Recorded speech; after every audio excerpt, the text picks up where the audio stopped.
So I'm in, many of you know I'm an LA resident, but I split my time between Vegas and Los Angeles, as a working comic does. And when I'm in, uh, Vegas, I'm always more aware of it's a much smaller area.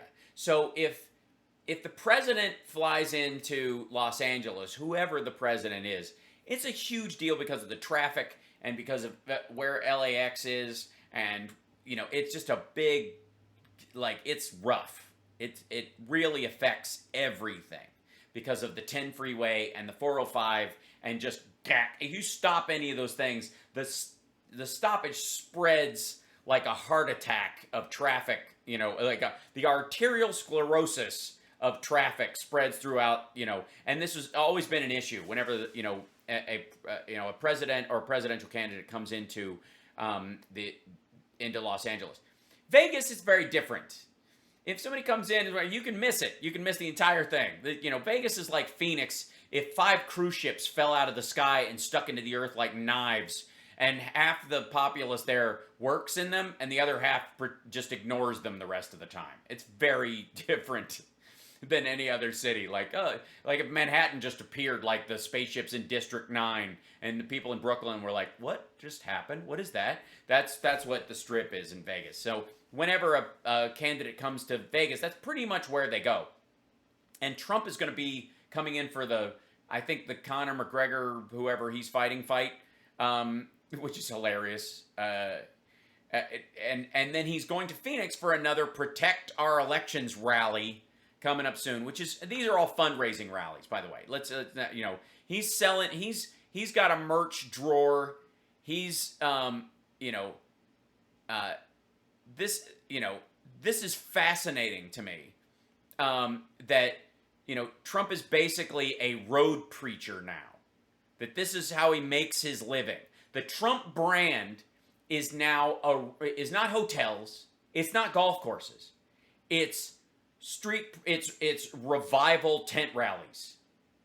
And he is a classic tent revival preacher in that regard. If any of you who grew up, in a Southern Christian environment like I did, you might be familiar with the classic road preacher who comes through town and tells everybody dirty stories for 45 minutes, and in the last 15 minutes goes, but the Lord saved me from the demon cocaine and the wine and the women of the night, and now I'm much better and buy my book. And that's how they make a living. And the reality, by the way, is that you're not, when these guys come through, you're not really sitting there to hear the word of the Lord or some sort of Bible verses. What you're really hearing, what are you really watching when you're sitting and watching one of those preachers talk? You're hearing dirty stories.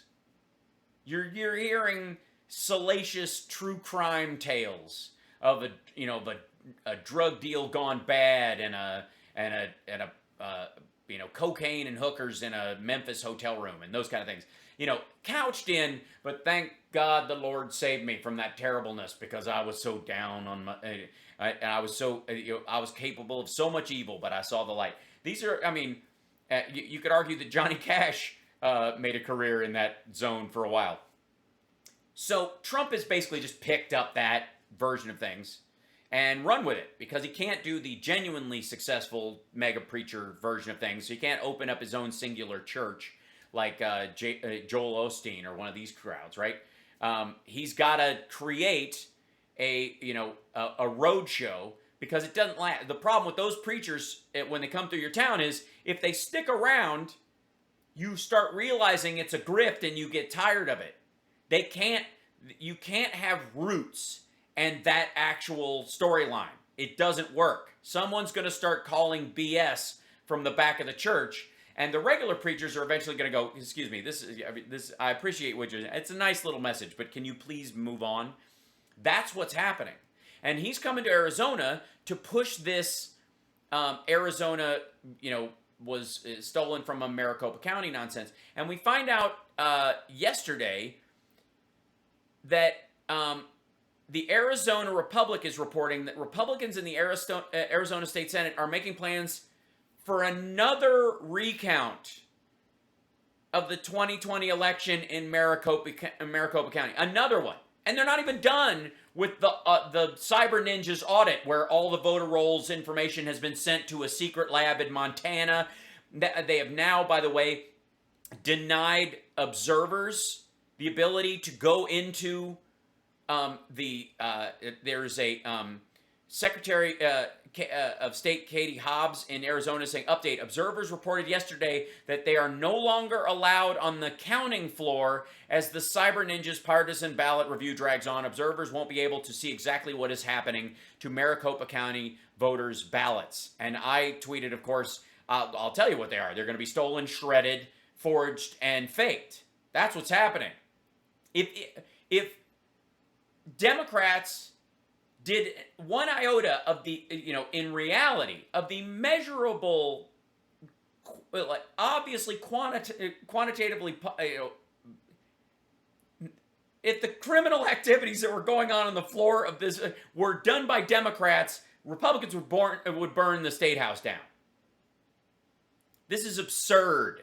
It's maniacal. It's goofy.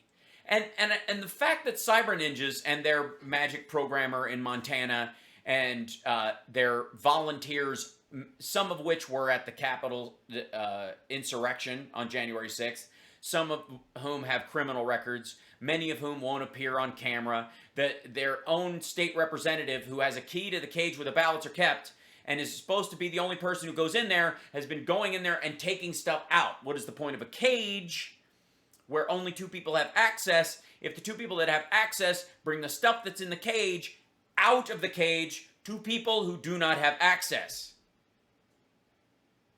And now, after denying observers the ability to be on the floor, which is what they accused Democrats of doing, even though there were observers in all cases, in all markets, all over the place, the only people that weren't allowed were people who showed up randomly to storm the counting and as partisan electoral viewers when they already had an even number of Democrats and Republicans in there who had signed up ages ago to serve as election officials and observers.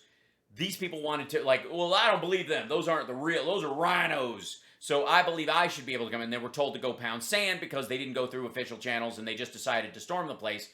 That those people are according to Trump and Giuliani and all these others, they were denied their right to observe the election. There were no Republicans. These people were kicked out, even though it was already 50-50 on the inside. They are now kicking out all observers.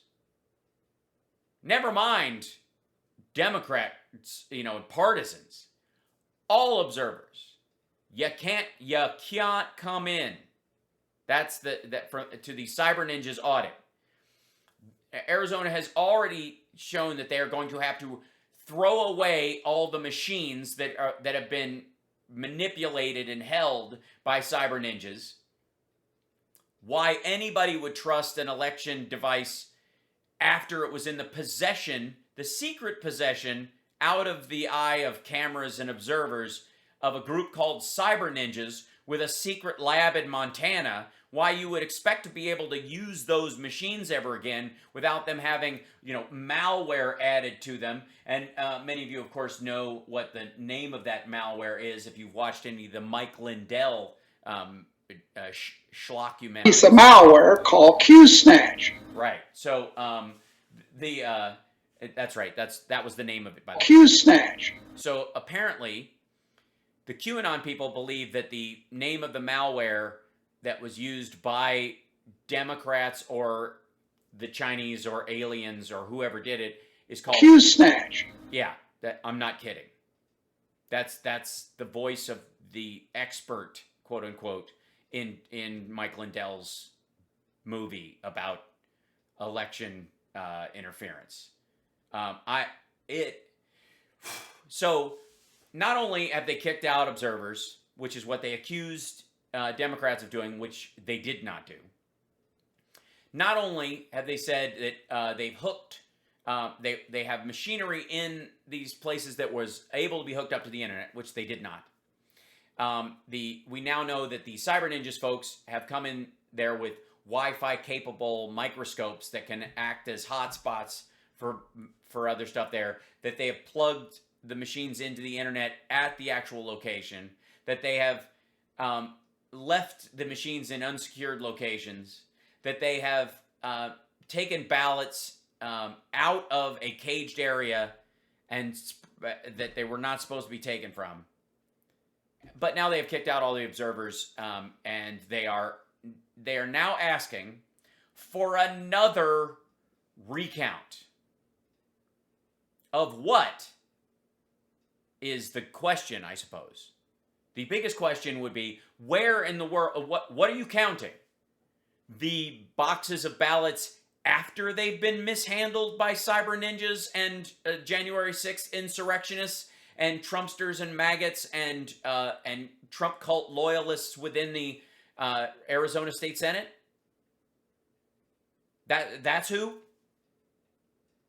And you're going to recount those ballots now. Now you're going to do another recount after you've had a chance to, out of the eyesight of observers and out of the the view of cameras. You're going to have another recount in Arizona. Now, again, I will argue, and we got to take a break. I'm going to argue, and this may be a different take than you're used to hearing. I am arguing that all this recounting and all these laws being passed all over the place about, IDs and limited drop boxes and all that kind of stuff is the tangential benefit that Republicans see is limiting minority votes and Democratic votes in Democratic strongholds. That's the sidecar for this argument. This is, yes, it's there, but it's not the primary reason they're doing this. The primary reason for all of this stuff is the fact that because of the big lie and Donald Trump's refusal to accept his legitimate loss in the 2020 election, his overwhelming loss, his embarrassing loss in the 2020 election, his inability to accept that and his ego's rejection of it has created this big lie strong enough that there are huge numbers of Republicans that are not going to vote in 2022. And all of this stuff is so that they can say a year from now, look, go ahead and vote. We fixed all of it. We fixed it. You can vote now. Just don't be afraid. Go vote. Everything's fine. Your vote will count. We fixed all the voter fraud, even though we never found any. We checked. We counted 5 times. And then eventually they're going to have to turn around to Trump lost legitimately. They're going to have to come to that conclusion sometime between now and 2022. And if you're running on he was cheated and the Democrats cheated and they cheat, and then you've got to go back on that, what are you going to do? Be afraid of hypocrisy? It's the Republican Party. We got to take a break. We'll be back right after this. I'm Hal Sparks, filling in on Joan Esposito Show. Thanks for joining me today. Thanks for sticking around. 773-763-9278 is our number.